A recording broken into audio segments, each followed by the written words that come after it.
Halo teman-teman semuanya. Di sini kami dari kelompok 6 akan menjelaskan tentang anatomi fisiologi sistem pencernaan. Sebelum masuk ke pembahasan, alangkah baiknya kita kenalan dulu ya. Perkenalkan, saya Stefanus Agung Sagita. Perkenalkan, nama saya Irenku. Saya Crescentiati Andini Mendrova. Saya Enggar Trilaksono. Mari kita masuk ke pembahasan materi yang pertama.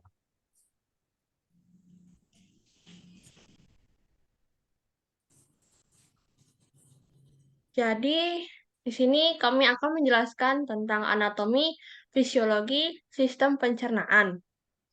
Sistem pencernaan manusia. Pencernaan manusia adalah serangkaian proses perubahan dan juga pemecahan zat makanan dari molekul yang kompleks menjadi molekul yang lebih sederhana dengan menggunakan enzim dan organ-organ pencernaan. Saat kita melihat sepiring makanan di atas meja, membayangkan masakan di rumah atau mendeteksi aroma menggiurkan saat melewati toko roti atau sebuah restoran, otak pun akan memerintahkan kelenjar saliva yang terletak di bawah lidah untuk memproduksi saliva atau air ludah. Ini adalah pertanda bahwa saliva harus selalu siap menyambut kedatangan makanan ke dalam mulut. Pada dasarnya, sistem pencernaan makanan dalam tubuh manusia terjadi di sepanjang saluran pencernaan dan dibagi menjadi 3 bagian, yaitu proses penghancuran makanan yang terjadi di dalam mulut hingga ke lambung, lalu proses penyerapan sari-sari makanan yang terjadi di dalam usus, dan proses pengeluaran sisa-sisa makanan melalui anus. Organ-organ dalam sistem pencernaan terdiri dari yang pertama adalah rongga mulut yang meliputi bibir, pipi, langit-langit, lidah, gigi, dan kelenjar saliva. Lalu yang kedua ada tenggorokan, yang ketiga kerongkongan, yang keempat lambung, yang kelima usus halus yang dibagi menjadi 3 bagian, lalu usus besar, dan juga anus. Sistem pencernaan ini juga meliputi organ-organ yang terletak di luar saluran cerna, yaitu pankreas, hati, dan kantung empedu yang biasa disebut sebagai organ aksesoris. Yang pertama ada rongga mulut. Kavum oris atau rongga mulut merupakan organ pertama saluran pencernaan yang letaknya meluas dari bibir hingga ke isthmus faucium, yaitu perbatasan antara mulut dengan faring.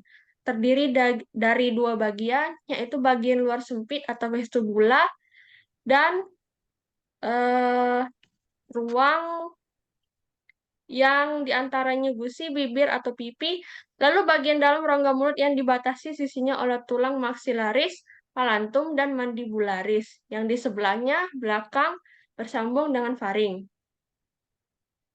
Di dalam rongga mulut terdapat yang pertama itu bibir. Bibir adalah lekukan jaringan lunak yang mengelilingi bagian terbuka dari mulut.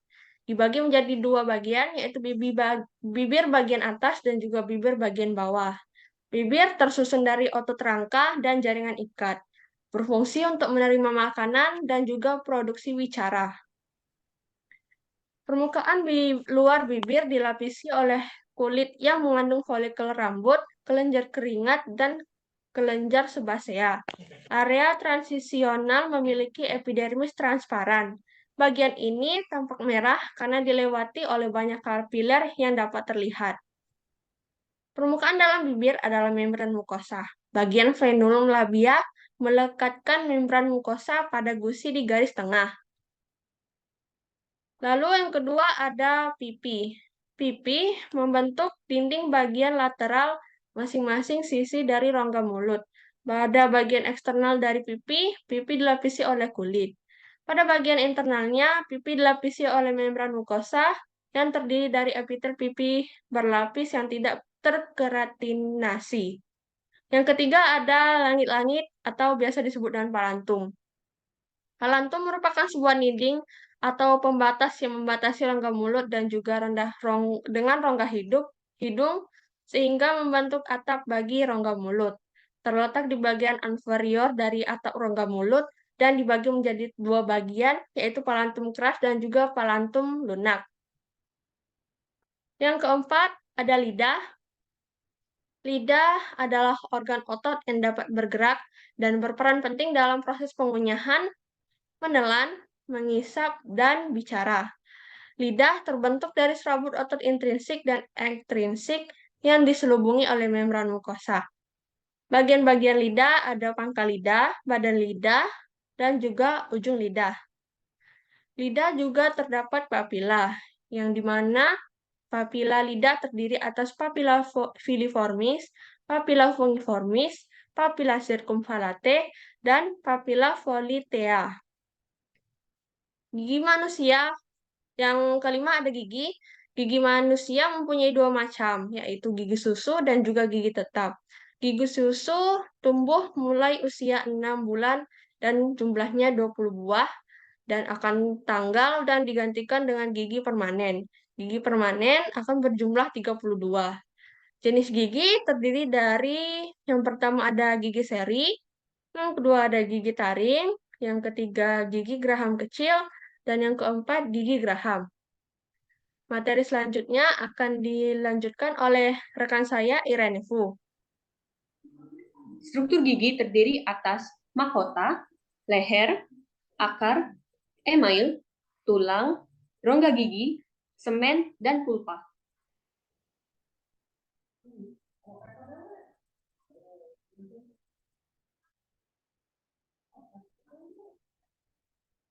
Selanjutnya ada kelenjar saliva. Saliva adalah suatu cairan mulut yang kompleks, tidak berwarna, dan disekresikan dari kelenjar saliva mayor dan minor. Fungsinya untuk mempertahankan homeostatis dalam rongga mulut. Saliva membantu pencernaan dan proses penelanan. Di samping itu juga untuk mempertahankan integrasi gigi, lidah, dan membran mukosa mulut.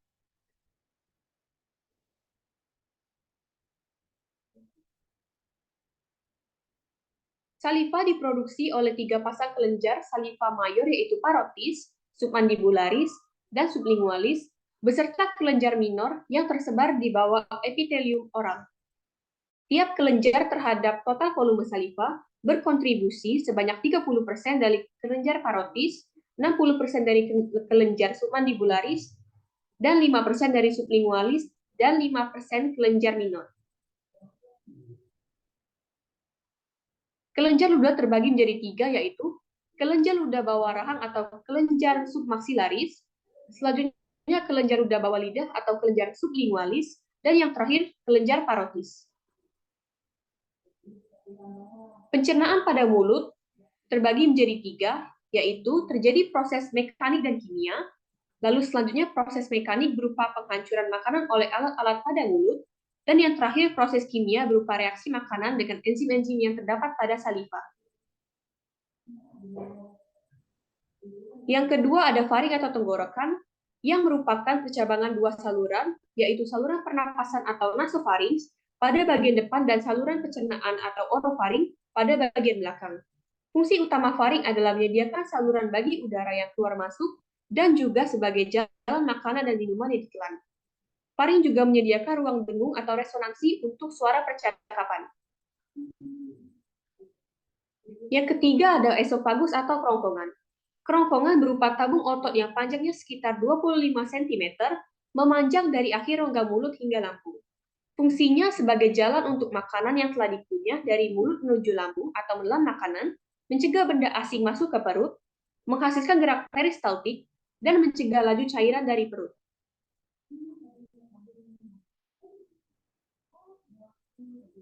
Yang keempat ada gaster atau lambung. Lambung adalah bagian saluran pencernaan yang melebar. Lambung dapat menampung makanan 1-2 liter. Terdapat 3 enzim di dalam lambung, yaitu enzim pepsin, enzim lipase stepsin, dan enzim tripsin. Lambung terdiri dari 4 lapisan, yaitu lapisan peritoneal, lapisan berotot, lapisan submukosa, dan lapisan mukosa. Lambung berfungsi untuk menyimpan makanan sementara dan melakukan pencernaan secara kimiawi dengan bantuan getah lambung. Secara makroskopis, lambung terbagi menjadi 5 daerah, yaitu kardia, fundus, korpus atau badan, daerah antrum pylori, dan sphincter pylori.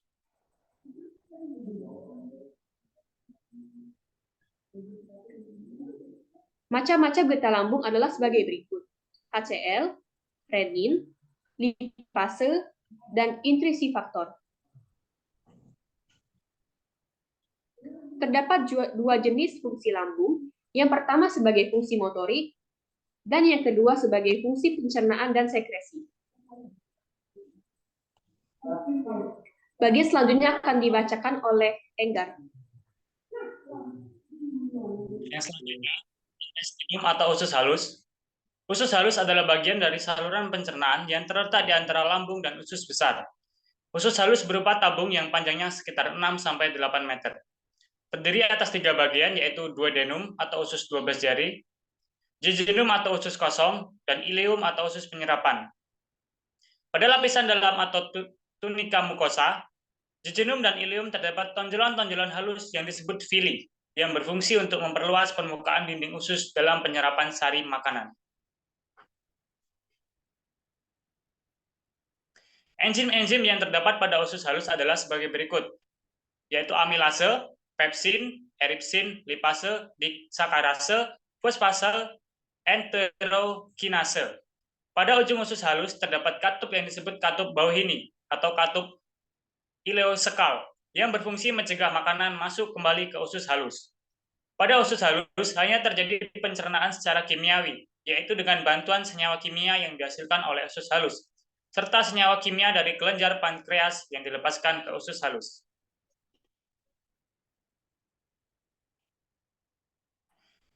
Dua fungsi usus halus yaitu yang pertama sebagai pencernaan, yaitu proses pemecahan makanan menjadi bentuk yang dapat tercerna melalui kerja berbagai enzim dalam saluran GI atau saluran gastrointestinal. Yang kedua, absorpsi.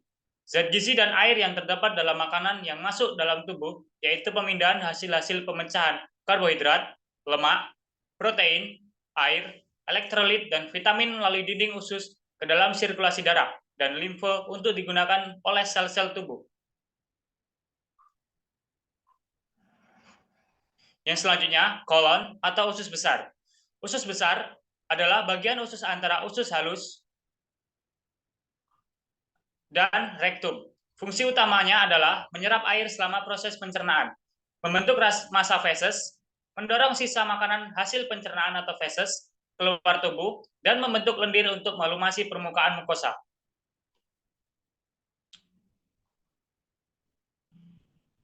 Usus besar memiliki panjang sekitar 1,5 meter dan berbentuk seperti huruf U terbalik.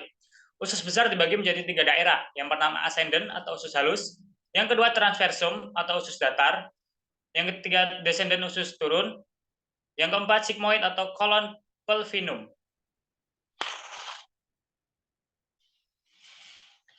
Cecum atau cecum.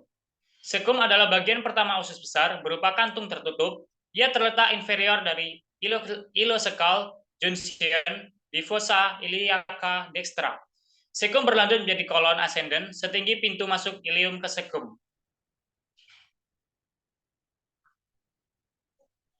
Umbai cacing atau appendix vermiformis. Appendix vermiformis adalah saluran berbentuk cacing dan berujung buntu, berlubang, dan sempit yang muncul dari dinding posteromedial cecum. Dalam istilah anatomi, cecum adalah suatu kantung yang terhubung pada usus penyerapan serta bagian kolon menanjak dari usus besar. Yang selanjutnya, rektum atau anus. Bagian kolon paling akhir disebut anus atau rektum yang panjangnya kurang lebih 15 cm. Sebagai tempat penyimpanan sementara feses, menahan feses agar tidak keluar secara tiba-tiba, membantu feses keluar dengan gerak peristaltik.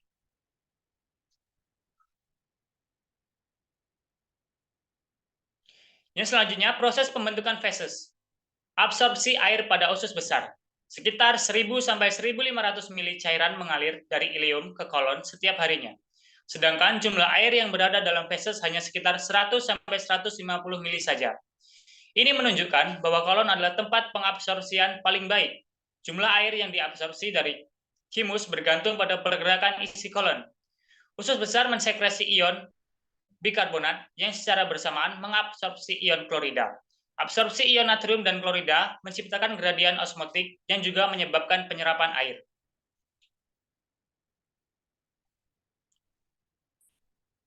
penimbunan feses pada usus besar, perjalanan chimus pada usus besar sampai ke rektum dan keluar sebagai feses saat defekasi membutuhkan waktu sekitar 12-50 jam. Colon melakukan gerakan mencampur atau haustrasi.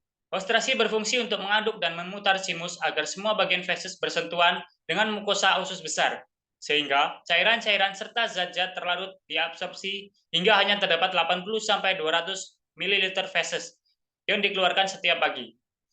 23 dorongan dalam cesium dan kolon ascendent oleh gerakan haustrasi yang lambat tetapi berlangsung persisten menggerakkan chimus dan menjadikan feses dengan karakteristik lumpur setengah padat.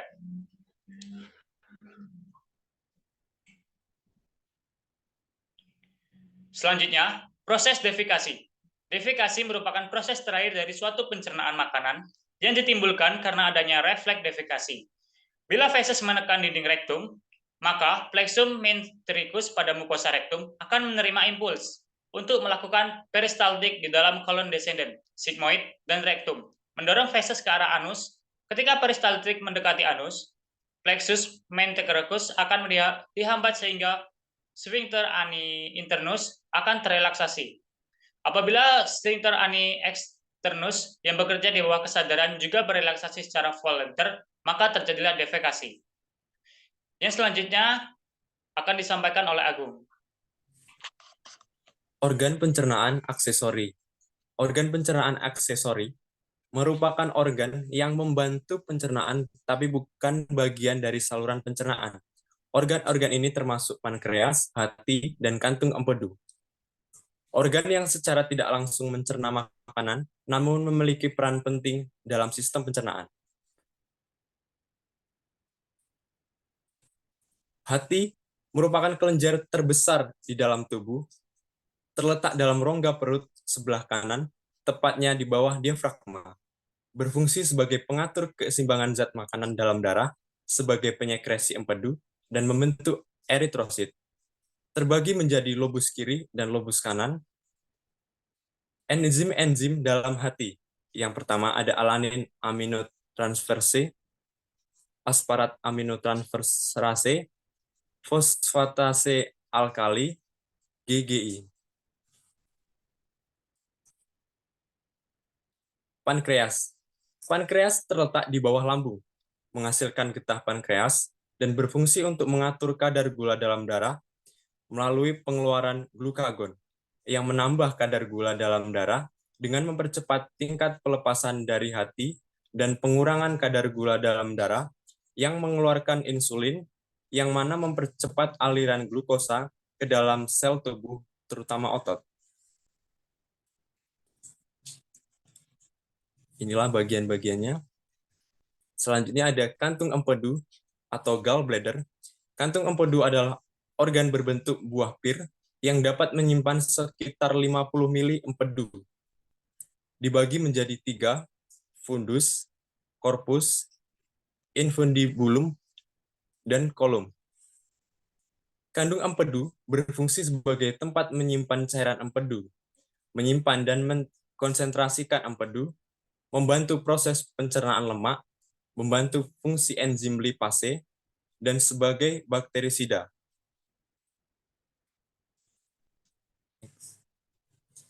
Pemeriksaan lab feses. Pemeriksaan lab feses dilakukan untuk mengetahui ada tidaknya telur cacing ataupun larva yang infektif. Pemeriksaan feses ini juga dilakukan untuk tujuan mendiagnosa tingkat infeksi cacing, parasit usus pada orang yang diperiksa fesesnya. Prinsip dasar untuk diagnosis infeksi parasit adalah riwayat yang cermat dari pasien. Teknik diagnostik merupakan salah satu aspek yang penting untuk mengetahui adanya infeksi penyakit cacing yang dapat ditegakkan dengan cara melacak dan mengenal stadium parasit yang ditemukan. Sebagian besar infeksi dengan parasit berlangsung tanpa gejala atau menimbulkan gejala ringan. Oleh sebab itu, pemeriksaan laboratorium sangat dibutuhkan karena diagnosis yang hanya berdasarkan pada gejala klinik kurang dapat dipastikan. Menurut pemeriksaan laboratorium, meliputi beberapa jenis yang dapat digolongkan menjadi 3 golongan, yaitu yang pertama, pemeriksaan makroskopis. Pemeriksaan makroskopis meliputi warna, darah, lendir, konsistensi, bau, pH, dan sisa makanan. Pemeriksaan bau, pemeriksaan warna dan sisa makanan, pemeriksaan lendir dan konsistensi, pemeriksaan darah untuk mendeteksi adanya darah samar dalam tinja. Pemeriksaan mikroskopis. Pemeriksaan mikroskopis feses terutama ditujukan untuk menemukan protozoa, larva, dan telur cacing. Untuk menemukan protozoa, digunakan larutan eosin 1-2% atau Lugol 1-2%. Sedangkan berikut adalah beberapa unsur lain yang bisa diteramati pada pemeriksaan mikroskopis. Karbohidrat menggunakan Lugol akan tampak butiran biru. Lemak menggunakan larutan Sudan akan tampak butiran jingga. Protein menggunakan reagen asam asetat 30% akan tampak butiran kuning muda. Pemeriksaan kimia darah samar dan urobilinogen.